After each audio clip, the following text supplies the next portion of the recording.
Assalamualaikum warahmatullahi wabarakatuh. Perkenalkan Waalaikumsalam kami dari kelompok warahmatullahi 7. Dengan saya Muhammad Atar Bensani Safar, NIM F1B 020090. Kemudian teman saya Muhammad Auliaur Rahman dengan NIM F1B 020091. Kemudian ada Muhammad Faizur Rifan dengan NIM F1B 020092. Kemudian ada Muhammad Rasidi dengan NIM F1B 020096.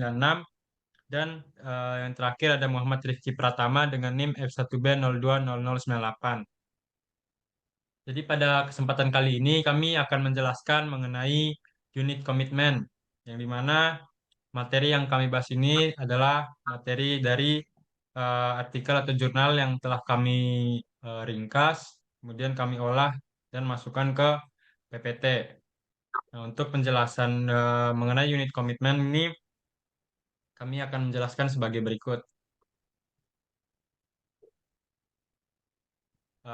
Yang pertama, pengertian unit komitmen atau UC.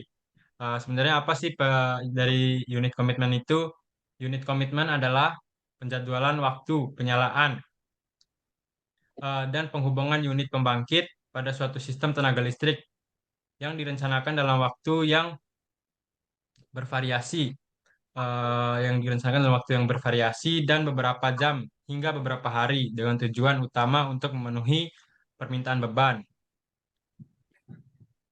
Kemudian ada penjadwalan UC optimal, yang dimana yaitu berikut penjadwalan UC optimal yang perlu diperhatikan seperti batasan biaya operasi tiap unit pembangkit, kemudian ada batasan cadangan berputar, lalu ada batasan dan biaya penyalaan dan pemadaman, lalu ada fungsi biaya pembangkitan. Nah, untuk beberapa batasan ini nanti akan dijelaskan secara rincinya sebagai berikut. Yang pertama ada batasan dan biaya operasi tiap unit pembangkit, yang dimana batasan kapasitas daya adalah batas maksimum daya yang dapat dibangkitkan oleh suatu unit pembangkit. Batasan waktu nyala dan padam minimal adalah batas minimum waktu yang harus dihabiskan oleh suatu unit pembangkit untuk beroperasi atau tidak beroperasi.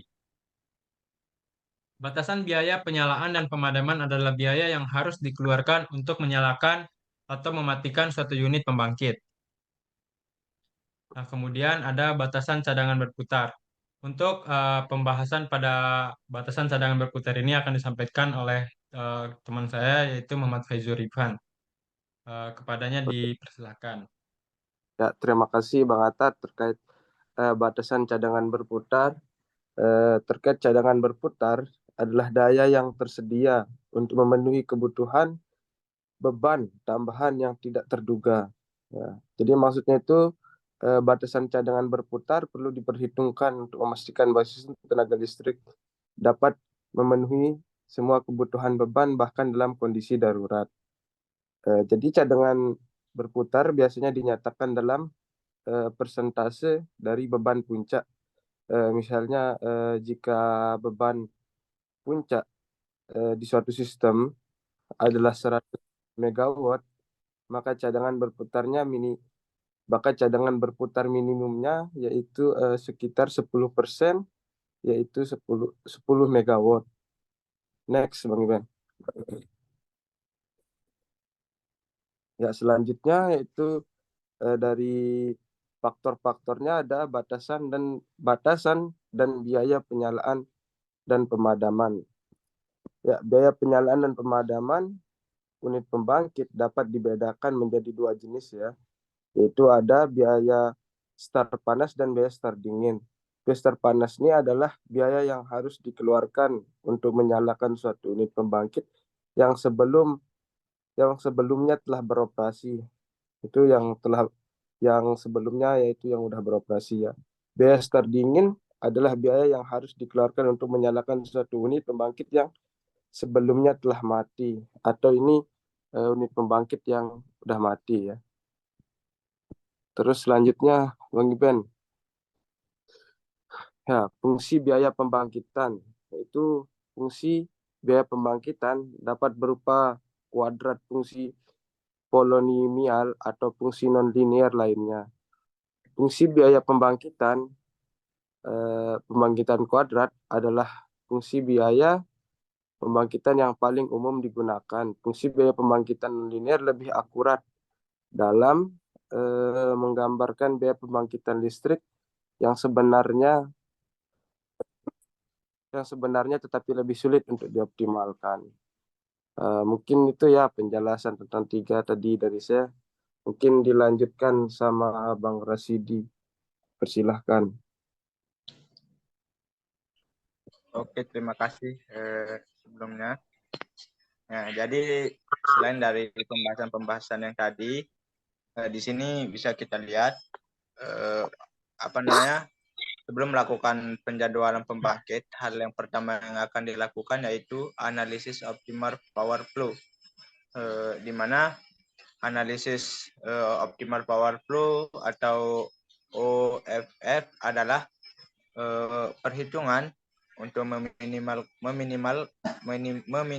biaya pembangkitan dan rugi-rugi daya pada sistem tenaga. Nah, setelah itu penjadwalan pembangkitan dapat dilakukan dengan biaya dan pembangkitan yang optimal, sehingga itu merupakan salah satu tujuan yang yang akan didapatkan dari biaya pembangkitan yang optimal. Namun sistem juga harus mampu mempertahankan keamanan sistem, pasokan beban dan meminimalkan efek sampingnya. Oleh karena itu, stabilitas tegangan dan sistem keamanan harus dipertahankan. Ketidakstabilan tegangan dapat menyebabkan jatuhnya tegangan yang dapat menyebabkan pemadaman listrik. Oleh karena itu, mempelajari stabilitas tegangan setelah adanya unit komitmen sangat penting untuk mengetahui biaya pembangkitan dan juga load margin system, di mana load margin system merupakan suatu ukuran fundamental untuk mengetahui jarak atau kedekatan terhadap voltage kolapse. Nah, di mana banyak sekali metode-metodenya untuk penyelesaian unit komitmen, tapi kita jelaskan di sini untuk unit komitmen atau USI adalah masalah optimasi untuk menentukan unit pembangkit yang akan beroperasi dan tidak beroperasi dalam suatu sistem tenaga listrik. Tujuannya adalah untuk meminimalkan biaya pembangkitan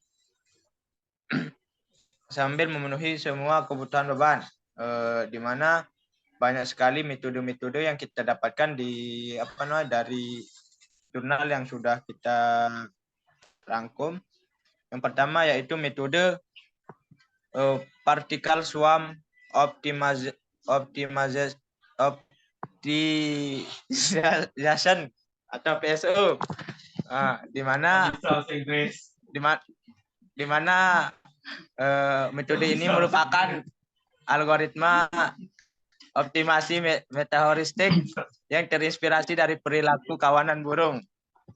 Nah, PSO bekerja dengan cara membuat sekumpulan partikel masing-masing dengan posisi dan kecepatan sendiri. Posisi partikel mewakili solusi dari masalah dan kecepatan partikel mewakili arah pergerakan partikel. Pada setiap iterasi, setiap partikel akan bergerak menuju posisi rata-rata dari dua posisi terbaik yang pernah dikunjunginya, yaitu posisi terbaik lokal buka kurung P-base dan posisi terbaik global G-base. Di mana sebelumnya posisi terbaik lokal adalah posisi yang pernah dikunjungi partikel itu sendiri, sedangkan posisi terbaik global posisi yang pernah dikunjungi oleh semua partikel dan dalam populasi.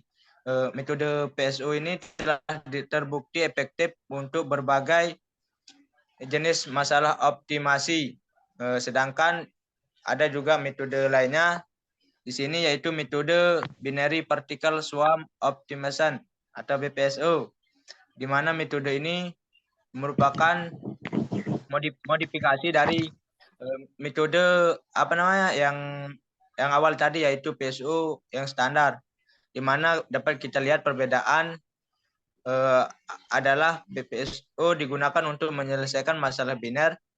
Algoritma BPSO adalah algoritma heuristik yang dapat digunakan untuk memecahkan masalah optimasi yang kompleks seperti UC. Di mana fungsi biaya pembangkitan tidak mulus lebih akurat dalam menggambarkan biaya pembangkitan listrik yang sebenarnya dibandingkan dengan fungsi biaya pembangkitan kuadran yang umum digunakan. Algoritma BPSO dengan biaya pembangkitan tidak mulus merupakan pendekatan yang efektif untuk memecahkan masalah UC atau unit komitmen.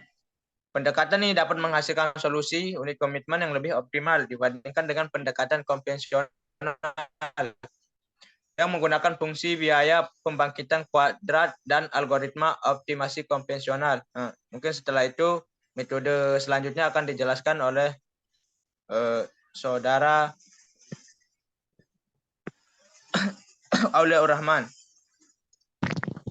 Persilakan. Baik, terima kasih.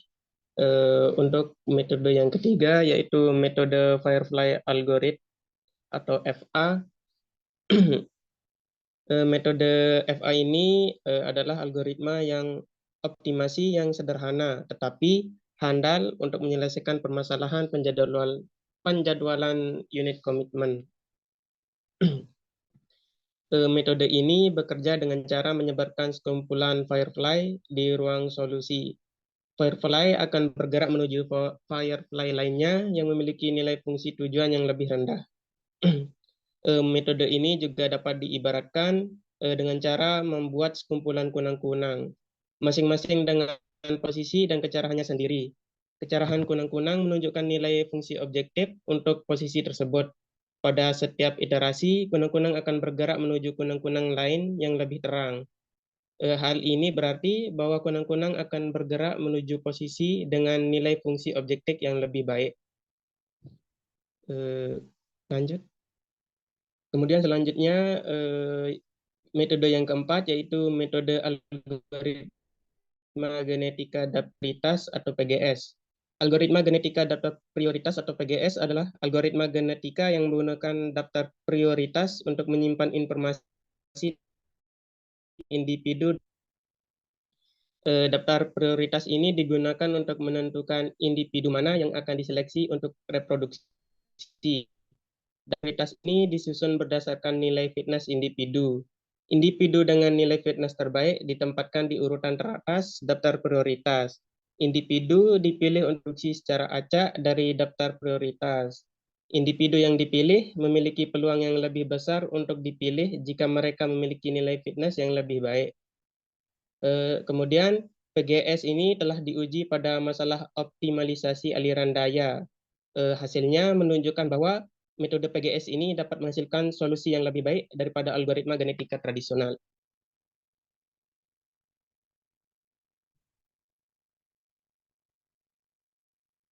Selanjutnya. Ya, terima kasih kepada Muhammad Auliaur Rahman sebagai pemberi materi yang terakhir. Dengan demikian, maka presentasi dari kami untuk penjelasan mengenai unit komitmen ini telah selesai. Nah, kemudian sebagai informasi bahwa materi yang tertera pada PowerPoint ini hanyalah sebagian dari materi yang telah kami rangkum atau kami resume daripada 6 artikel atau jurnal yang telah disediakan oleh dosen pembimbing. Atas kekurangan dari penyampaian kami mohon maaf. Sekian, lebih dan kurangnya kami ucapkan mohon maaf. Wabillahi taufiq wal hidayah. Wassalamualaikum warahmatullahi wabarakatuh. Selamat sore semuanya. Waalaikumsalam. Sore.